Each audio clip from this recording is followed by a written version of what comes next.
In Bayonne, at least one teacher believes that students are taking advantage of the district's policy to get religious holidays off from school.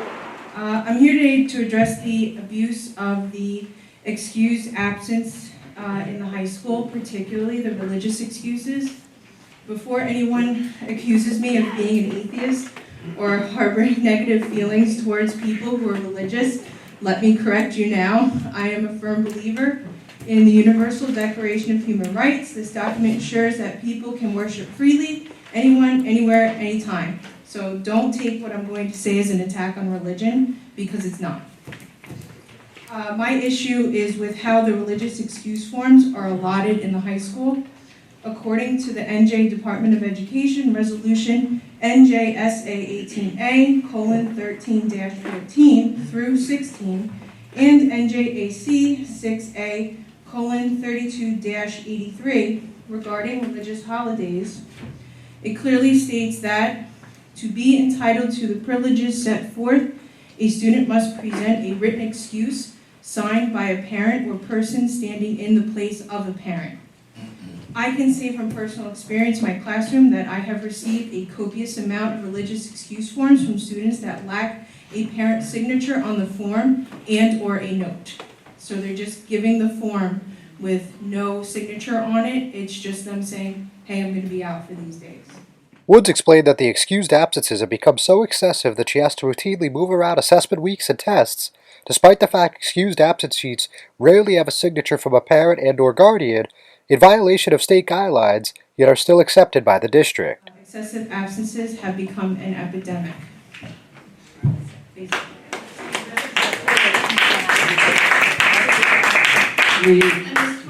Board President Joe Broderick acknowledged that the school district is aware of the issue, while trustee Ava Finnerty went over the statistics to back up Webb's claim. Finnerty said that on March 24th, Holy Thursday, the Thursday before Easter on the Christian calendar, there were 23 pages worth of students who requested an excused absence for religious reasons on that day. We do agree that there is sort of a problem. In fact, if at the workshop tonight, once again, we actually we made a change in the calendar as part of that situation. So. I marked them off, and I had nothing else to do with my life, and I added them all up.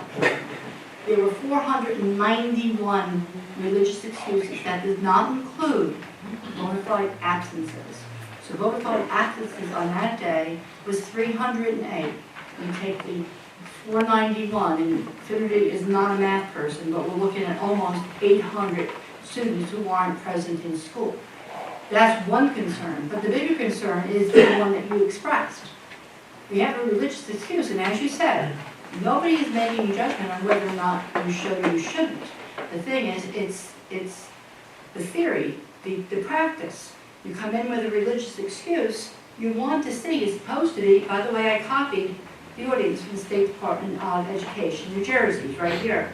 And it does state that it must be written excuse assigned by a parent or person standing in place of a parent. Well, you know as well as I do, probably most of them are not the parent or the person standing in place of the parent, but we as the teacher, the secretary, the VP, it's a very, very arduous process. So the solution to this was the calendar for this year has been adjusted. We're working on this, am I right, Dr. McGee? Actually, we're approving it tonight. We're going to approve it tonight that we're factoring 2 snow days. That Thursday is a waste. Nothing really happens. You know it, I know it, the students know it. And it's not only that, we're almost like we're promoting this phonyism, which is wrong. Another Bayonne teacher, Joe Wyatt, added that students need to be held accountable for the time they miss in school, and that those who use religious excuses to stay home should not be given preferential treatment. I think also the state says that the child is responsible for making up any work that they may miss.